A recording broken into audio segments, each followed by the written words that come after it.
संजीवनी के आज के शो में हम एक ऐसे टॉपिक पर चर्चा करने जा रहे हैं जिससे हर कोई जूझ रहा है। जी हाँ, हम बात कर रहे हैं घटते बढ़ते वजन को लेकर। अगर आप ओवरवेट हैं या फिर आप अंडरवेट हैं तो हो जाइए सावधान, क्योंकि घटता बढ़ता वजन आपको कर सकता है परेशान। तो आइए आज डॉक्टर चौहान से जानेंगे स्वस्थ रहने के लिए क्यों जरूरी है वेट कंट्रोल और क्या है मोटापे और दुबलेपन से छुटकारा पाने के उपाय। साथ ही संजीवनी टिप्स में जानेंगे सुबह की सैर सेहत के लिए कितनी फायदेमंद है। लेकिन उससे पहले जान लेते हैं सेहत के लिए क्यों जरूरी है वेट कंट्रोल। अगर आप ओवरवेट हैं, अगर आप अंडरवेट हैं, हो जाइए अलर्ट। हो सकती है डायबिटीज, सता सकता है ब्लड प्रेशर, हो सकती है खून की कमी, बिगड़ सकता है कोलेस्ट्रॉल। तो सबसे पहले डॉक्टर साहब से जान लेते हैं कि स्वस्थ रहने के लिए क्यों जरूरी है वेट कंट्रोल। साथ ही ये भी जान लेते हैं कि आखिर क्यों घटता और बढ़ता है हमारा वजन। देखिए, बड़ा अच्छा विषय है। ज्यादातर लोग जो है इस विषय से ज्यादा परिचित नहीं होते, क्योंकि कुछ लोग तो वजन कम करने में ही लगे हुए हैं बस, और वजन कम करने के चक्कर में अंडरवेट हो जाते हैं कई बार। तो हमें ये समझना है कि अंडरवेट भी हमें नहीं होना है, ओवरवेट भी नहीं होना है। आपका जो है हाइट के अनुसार भी वेट होता है। बॉडी मास इंडेक्स आपने सुना होगा, आजकल काफी प्रचलन में है। ये इसलिए जरूरी है क्योंकि जो हमारे शरीर के अंदर जितने भी ऑर्गन्स काम करते हैं, हमारा हृदय है, हमारे फेफड़े हैं, हमारी किडनीज हैं, इंटेस्टाइन्स हैं, जो भी अंदर काम चल रहा है उसका एक रिदम होता है, एक लय में काम करते हैं, और उस लय को ही हम स्वस्थ रहना कहते हैं या स्वास्थ्य कहते हैं, हेल्थ कहते हैं। जब वो लय बिगड़ जाती है, वो रिदम जब बिगड़ जाता है तो आपको रोग आ जाता है। जैसे अस्थमा आ जाएगा, पैल्पिटेशन हो जाएंगी, आपको जो है हार्ट की प्रॉब्लम आ जाएगी, किडनी की प्रॉब्लम आ जाएगी। तो उस लय को बिल्कुल बैलेंस में रखने के लिए या रिदम को बैलेंस में रखने के लिए हमें एक आइडियल वेट की बहुत आवश्यकता होती है। मान लो बहुत ज्यादा वजन हो गया आपका, तो आपके हार्ट को भी ज्यादा काम करना पड़ेगा, आपके फेफड़ों को भी ज्यादा ऑक्सीजन खींचनी पड़ेगी, क्योंकि हर जगह ऑक्सीजन पहुंचानी है। किडनी को ज्यादा सफाई करनी पड़ेगी। तो इसलिए बहुत आवश्यक है कि आप आइडियल वेट रखें। और आइडियल वेट का मतलब होता है कि जो आपके शरीर के जो ऑर्गन्स हैं उनको एक रिदम में काम करने पर किसी प्रकार का प्रभाव वो जो ना डाले, उस रिदम को मेंटेन रखे, उसको हम कहते हैं आइडियल वेट। तो अब डॉक्टर साहब से जान लेते हैं कि डॉक्टर साहब, अगर वजन घटने और बढ़ने लगता है तो कौन कौन सी बीमारियां हमें जल्दी पकड़ लेती हैं? देखिए, अगर कम वजन रहेगा आपका तो आपने देखा होगा कि जो हमारे यहाँ धातु बोलते हैं, जिसको टिश्यूज हैं, वो कमजोर हो जाती हैं। क्योंकि अगर वजन कम है तो आपको एनीमिया हो जाएगा, ऑस्टियोपोरोसिस, हड्डियां कमजोर होना, इनफर्टिलिटी की प्रॉब्लम हो सकती है, थकान शरीर में आपको रहेगी, कमजोरी रहेगी। पेट के रोग भी अक्सर देखने को मिलते हैं। जिन लोगों को वेट कम होता है तो उनको कोलाइटिस, अल्सरेटिव कोलाइटिस या ब्लीडिंग कोई हो रही है किसी प्रकार की, तो ये तमाम रोग उनको देखने को मिलते हैं। इसके अतिरिक्त जो है डायरिया अगर हो, वोमिटिंग हो, उल्टी लगती हैं, बार बार मोशन आता है, ये भी जो है वजन कम करने के कारण भी हैं। और वजन कम हो उसके कारण इस प्रकार के रोग आपको हो सकते हैं। और अगर वेट आपका ज्यादा है तो उसमें डायबिटीज आपको डेफिनेटली एक बहुत बड़ा एक रोग है जो आ सकता है। हार्ट की प्रॉब्लम आपको आ सकती है, हाई ब्लड प्रेशर आपको हो सकता है, बॉडी में जो है ब्लॉकेज कहीं हो सकता है, क्योंकि जब फैट ज्यादा होगा या वेट ज्यादा होगा तो शरीर में आपको ब्लॉकेज होने के चांसेस ज्यादा होते हैं। कमर में दर्द, घुटनों में दर्द, टांगों में दर्द, ये तमाम रोग भी ओवरवेट के साथ भी संबंध रख सकते हैं। जरूरी नहीं है कि घुटनों का दर्द जो है वो केवल किसी ग्रीस के कम होने से या वायु के बढ़ने से होता है। बहुत बारी हमने आजकल देखा है, बहुत सारे पेशेंट ऐसे आते हैं जो ओवरवेट हैं। क्योंकि ओवरवेट है तो घुटने उतना वजन बर्दाश्त नहीं करते हैं और धीरे धीरे अंदर जो है कार्टिलेज खत्म होने लगती है और उनके घुटनों में दर्द होने लगता है। इसी प्रकार से कमर दर्द भी वेट के कारण आम तौर पर देखा जाता है। एक कॉलर हमारे साथ जुड़ गए हैं, सोनू है रांची से। क्या जानना चाहते हैं आप? जी नमस्कार सर। नमस्कार जी। सर मेरी एज 30 साल है और घुटनों में दर्द रहता है और चलने पर आवाज आती है। डॉक्टर ने ऑस्टियोआर्थराइटिस बताई है। अच्छा, देखिए, ऑस्टियोआर्थराइटिस सिंपल सा आपको एक नुस्खा बताता हूँ। क्योंकि घुटनों में अगर लुब्रिकेशन नहीं पहुंचेगा, वहां पर हम तेल नहीं लगाएंगे, तो अंदर का जो हमारा एक फ्लूइड होता है वो भी सूखने लगता है वायु की वजह से। और तेल लगाएंगे तो वायु शांत रहेगी, वायु अपने साम्य अवस्था में रहेगी, बैलेंस में रहेगी, सुखाएगी नहीं अंदर।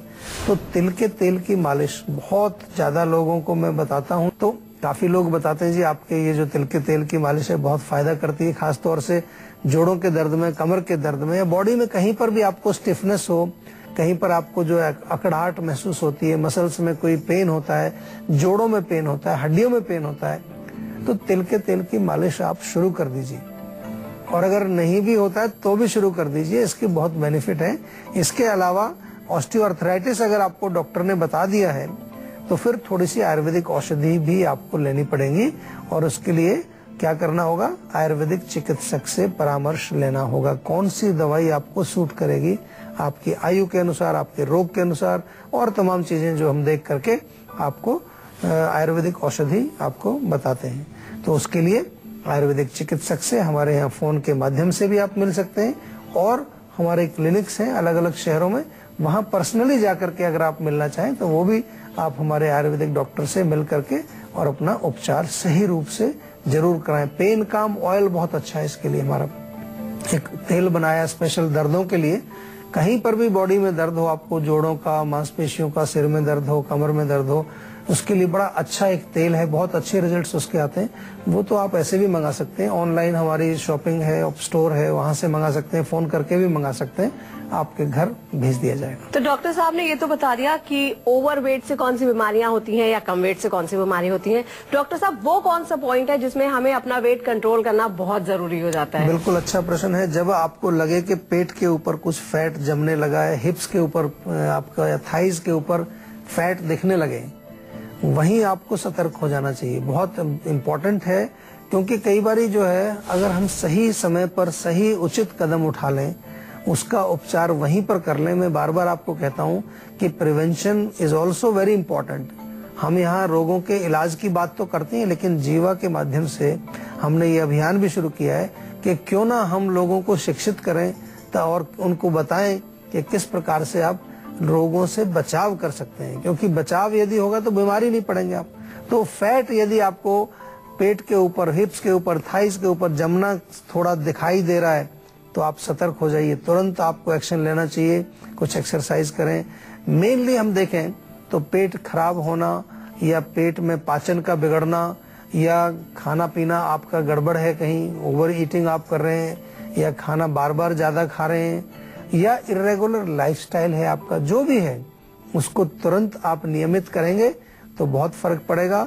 और हमें ये नहीं भूलना है कि अगर उचित वेट है, हमारा बॉडी का वजन सही है, तो हमारे ऑर्गन्स जो हैं वो सही काम करते हैं, हमारे सिस्टम सही काम करते हैं, हमारा पाचन अच्छा रहता है, हमारे बॉडी में धातु निर्माण होता है, अग्नियां हमारी सही काम करती हैं, स्रोतस हमारे शुद्ध रहते हैं, हमारा मन भी प्रसन्न रहता है और हमारी आत्मा भी संतुष्ट रहती है। आयुर्वेद में ये पूरा जो स्वास्थ्य की परिभाषा बताई है, उसमें वेट का एक बहुत बड़ा रोल है। एक कॉलर हमारे साथ जुड़ गए हैं, राजेश हैं जयपुर से। क्या जानना चाहते हैं आप?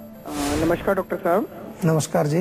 डॉक्टर साहब, समस्या है मेरी फादर की जो एज है वो 65 ईयर्स ओल्ड है जी, और उनको लगभग 1.5 साल पहले MND डायग्नोज हुआ है, मोटर न्यूरॉन डिसीज। हाँ जी, हाँ जी। तो एक्चुअली अभी डॉक्टर एलोपैथिक वाले कह रहे हैं कि इस एज में तो कुछ नहीं हो पाएगा, आप और कहीं ट्राई कर लें, जो हमको देना था वो हमने दे दिया है। तो मैं ये जानना चाहता हूँ आयुर्वेद में कुछ ऐसा है क्या? देखिए, रोग वास्तव में डिफिकल्ट है, आसान नहीं है। मोटर न्यूरॉन डिजीज यानी कि जो नर्वस सिस्टम है उसकी वजह से चलना फिरना भी कई लोगों का खत्म हो जाता है, बेड पर आ जाते हैं, व्हील चेयर पर आ जाते हैं। आयुर्वेद में धातु पोषण हम करते हैं इसमें, क्योंकि धातु क्षीणता है। हमारे जो 7 धातु हैं शरीर में, उन्हीं में से जो इन धातुओं को हम गिनते हैं, कई बारी जो है एक तरफ से चलता है, ऊपर की तरफ से रस कम हुआ, रक्त कम हुआ, ऐसे आगे बढ़ता जाएगा। और विपरीत दिशा से भी धातु क्षय होता है, शुक्र का क्षय होगा, फिर उससे जो पूर्व है मज्जा, उससे उसका क्षय होगा। तो सिंपल भाषा में कहें तो धातु क्षीणता है। चिकित्सा की बात करें तो रसायन चिकित्सा बहुत अच्छा काम करती है इसमें। पेशेंट हमारे पास आते हैं, जीवा में हमारे यहाँ कई पेशेंट हैं इस प्रकार के जिनको लाभ हुआ है। लेकिन मैं आपको ये नहीं कह रहा हूँ कि कोई जादू हो जाएगा, ये आप समझ लीजिए। और आपके माध्यम से मैं सभी दर्शकों को बताता हूँ, आम तौर पर जब सब जगह से जवाब मिल जाता है तो लोग आयुर्वेद में आते हैं, जैसे आपने कहा कि डॉक्टर ने कहा कि हमने जो करना था वो कर लिया। लेकिन आयुर्वेद में जब आप आते हैं तो बड़े उतावले रहते हैं, बहुत ज्यादा आपको रेस्टलेसनेस रहती है कि भाई जल्दी से जल्दी कुछ हो जाए। जब एलोपैथिक में आपको जवाब मिल गया है तो आयुर्वेद में भी उसका आसान नहीं है चिकित्सा, लेकिन फिर भी आयुर्वेद की आप शक्ति देखिए। और अब बारी है आज की संजीवनी की, जिसमें डॉक्टर साहब से जानेंगे मोटापे और दुबलेपन से छुटकारा पाने के क्या है उपाय। जी डॉक्टर साहब बताइए। देखिए, आइडियल वेट की बात कर रहे हैं, बैलेंस की बात कर रहे हैं, तो सबसे बड़ी चीज है कि आपको अपनी प्रकृति मालूम होनी चाहिए। वात, पित्त और कफ कौन सी प्रकृति है आपकी, अगर आप नहीं जानते हैं तो हमारी वेबसाइट पर जाइए, वहां पर एक टेस्ट है, उस टेस्ट को अगर आप कुछ क्वेश्चन उसमें हैं वो आप फिल करेंगे तो आपको अपनी प्रकृति मालूम हो जाएगी। या हमने एक आजकल ऐप्स का जमाना है, तो हमने आईफोन के लिए एक ऐप बना दी है भी। अगर आईफोन आपके पास है तो वात पित्त कफ आप जीवा की फ्री डाउनलोड कर सकते हैं ऐप, उसमें आप अपनी प्रकृति पता लगा सकते हैं। उसमें खान पान के बारे में भी थोड़ा सा हमने निर्देश आपको दिया है। इसके अलावा दूसरी चीज जो इम्पोर्टेंट है, अग्नि आपकी ठीक रहनी चाहिए, क्योंकि जब आप प्रकृति के अनुसार भोजन करेंगे तो आइडियल वेट रहेगा आपका। अग्नि के अनुसार भोजन करेंगे तो भी आपका वेट आइडियल रहेगा, क्योंकि अगर अग्नि आपकी मंद है तो आपको लाइट खाना चाहिए। अगर अग्नि आपकी जो है तेज है तो आप थोड़ा सा हैवी भी खाना खा सकते हैं, क्योंकि वो पचा लेगी, उसको पचना चाहिए भोजन। तीसरी चीज बहुत इंपॉर्टेंट है कि भोजन जब आप खाते हैं उस समय ध्यान रखिए जो आप खा रहे हैं उसमें बहुत ज्यादा गरिष्ठ भोजन ना हो, हैवी चीजें कम हो, लाइट और पोषण देने वाली चीजें ज्यादा हो। एक बहुत अच्छा नुस्खा आपको मैं बताता हूँ, सौंफ, जीरा, धनिया और अदरक एक एक चम्मच ले लें, 1 लीटर पानी में उबाल करके अच्छी तरह से छान के उसको थर्मस में भर के रख लीजिए। बहुत अच्छा नुस्खा है, दिन भर थोड़ा थोड़ा करके पीते रहिए, पाचन भी अच्छा रहेगा, टॉक्सिन्स भी बॉडी में जमा नहीं होंगे, और समय समय पर उपवास भी करना चाहिए। हफ्ते में 1 दिन अगर आप फास्टिंग करें, केवल फ्रूट्स खा लीजिए तो बहुत अच्छा रहेगा, या 2 हफ्ते में 1 बार तो जरूर करना चाहिए, क्योंकि जब थोड़ा सा रेस्ट मिलेगा आपके सिस्टम को तो वो टॉक्सिन्स की सफाई करता है। जैसे रात को हम सोते हैं, जब रात को जब हम बिल्कुल बॉडी रेस्ट में होती है, सब चीज रेस्ट में, खाना नहीं खा रहे, तो उस समय भी हमारा बॉडी के अंदर क्लीनिंग चलती है। जैसे आपने देखा होगा कई ऐसे ऑफिसेज हैं, कई ऐसे फैक्ट्रियां हैं जहां रात को बंद होते हैं तो वहां सफाई होती है। ये भी एक ऐसी फैक्ट्री है कि जब दिन की शिफ्ट हमारी समाप्त हो जाती है, रात को जब सोते हैं तो बॉडी के अंदर क्लीनिंग प्रोसेस शुरू हो जाता है ऑटोमेटिक। इसलिए रात की नींद बहुत जरूरी है, रात को समय पर सोना बहुत जरूरी है। अगर आप रात को जगे रहेंगे और खाते रहेंगे कुछ ना कुछ लोग तो 12, 1, 2 बजे तक सोते ही नहीं है, तो फिर वो हमारा सिस्टम जो है वो उसका रिदम बिगड़ जाता है, और रिदम बिगड़ेगा तो या तो अंडरवेट हो जाएंगे आप या ओवरवेट, दोनों तरफ भी आप जा सकते हैं, और उसके कारण अनेक प्रकार की प्रॉब्लम्स आपको आ सकती हैं। वेट कंट्रोल करने के लिए खान पान एक इम्पोर्टेंट फैक्टर होता है। ऐसे में डॉक्टर साहब, खान पान को लेकर क्या क्या सावधानी बरतनी चाहिए ताकि हमारा वेट कंट्रोल रहे? इसमें देखिए, जो चीजें वजन बढ़ाती हैं उनको आप समझ लीजिए। मिल्क प्रोडक्ट्स बहुत ज्यादा, पनीर, तला हुआ मक्खन, घी वगैरह का सेवन करना, ठंडी चीजें बहुत ज्यादा, फ्रिज की ठंडी चीजें नहीं खानी है, और तली चीजें बहुत इंपॉर्टेंट है आपको कि बहुत डीप फ्राइड चीजें ना खाएं, मिठाई ना खाएं ज्यादा, चीनी का भी प्रयोग कम करें। चाय में बहुत चीनी डाल करके हम 3-4 बार पी जाते हैं, वो भी बड़ा ध्यान रखने वाली बात है। चाय और कॉफी जो है वो भी पाचन को बिगाड़ती है। और सबसे ज्यादा जो आजकल प्रचलन है, जो जंक फूड चल रहा है, फास्ट फूड चल रहा है, बहुत कॉमन हो गया। अभी हमारे यहाँ पर भी पैकेट में चीजें मिल रही हैं, पैकेट में जो खाने का सामान जिसमें प्रिजर्वेटिव्स, केमिकल्स डले हुए हैं, तो इससे थोड़ा बचना चाहिए। हमारे यहाँ तो अभी भी भारत में मौसम इस प्रकार का है कि ताजी चीजें अवेलेबल होती हैं, पूरा 12 महीने हमारे यहाँ ताजी फल, ताजी सब्जियां, ताजे फल मिलते हैं। ऐसा देश नहीं है हमारा कि बर्फ पड़ रही है 6 महीने और कुछ पैदा नहीं हो रहा है तो हमें स्टॉक करके रखनी पड़े। लेकिन मैं देखता हूँ कि आजकल लोग काफी चीजें जो है वो ताजी नहीं खा करके, वो जो बासी हैं, प्रिजर्वेटिव वाली चीजें, उनको ज्यादा खाते हैं। इसमें बहुत आपको विशेष ध्यान रखना है, क्योंकि कई बार लोग मुझे आकर के पूछते हैं, जी हम तो एक्सरसाइज भी करते हैं, भोजन भी टाइम से खाते हैं, सोते भी टाइम से हैं, सब चीज रेगुलर है, फिर भी वजन बढ़ रहा है। तो वहां पर क्या फैक्टर आएगा, वहां पर क्या खा रहे हैं आप उसको देखिए।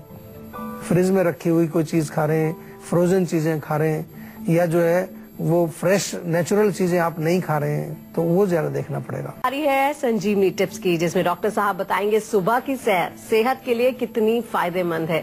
तो डॉक्टर साहब, कितनी फायदेमंद है सुबह की सैर करना? देखिए, मॉर्निंग वॉक डेफिनेटली बहुत अच्छी चीज है। सुबह की सैर करने से मैं कहता हूं कि बहुत सारे रोग आपके ठीक हो सकते हैं। कुछ रोग तो विशेष रूप से बहुत जल्दी ठीक होते हैं यदि आप मॉर्निंग में सैर करें। सबसे बड़ी चीज तो ये है कि सुबह उठ करके थोड़ी ताजी हवा में जाएं। दिन भर हम आजकल ऑफिसेज में काम करते हैं, पॉल्यूशन में रहते हैं। सुबह का टाइम एक ऐसा होता है कि गाड़ियां भी नहीं चल रही हैं, शांत है, सब कुछ माहौल अच्छा है। तो उस समय अगर आप थोड़ा सैर के लिए जाएं तो ताजी हवा मिलेगी, फेफड़ों के लिए बहुत अच्छा है। और सबसे बड़ी चीज आपके ब्रेन के लिए बहुत अच्छा है। ब्रेन में जो टेंशन की प्रॉब्लम आजकल चल रही है तो ब्रेन आपका फ्रेश रहेगा। दूसरी चीज, अगर आपको ब्लड प्रेशर है, हाई रहता है ब्लड प्रेशर आपको, या आपको कोलेस्ट्रॉल की प्रॉब्लम है, बहुत अच्छा काम करती है मॉर्निंग वॉक। आधा पौना घंटा ब्रिस्क वॉकिंग करिए, थोड़ा स्ट्रेचिंग करिए, आपको देखिए बहुत फर्क पड़ेगा। कोलेस्ट्रॉल में भी फर्क पड़ेगा, आपके हार्ट की कोई प्रॉब्लम हो उसमें भी फर्क पड़ेगा, ब्लड प्रेशर यदि आपको रहता है उसमें फर्क पड़ेगा। इसलिए कार्डियोवैस्कुलर जो डिजीजेज होती हैं उसमें बहुत अच्छा काम करती है यदि आपको हार्ट से रिलेटेड कोई प्रॉब्लम है। और इसके अतिरिक्त जो है morning walk is very good also for your stress. जिन लोगों को टेंशन रहती है, तनाव युक्त जो है उनका माइंड रहता है दिन भर, या उनका जॉब इस तरह का है, वो सुबह आधा पौना घंटा सैर भी करें, साथ में 15-20 मिनट बैठ करके डीप ब्रीदिंग, थोड़ा प्राणायाम करें, मेडिटेशन करें, उससे बहुत लाभ मिलेगा। और आपके जो पाचन को ठीक रखती है। मॉर्निंग की सैर अगर आप करें तो आपका डाइजेस्टिव सिस्टम ठीक रहता है, आम नहीं बनता है पेट में, और अगर पाचन ठीक रहेगा तो बहुत सारे रोगों से आप बचे रह सकते हैं।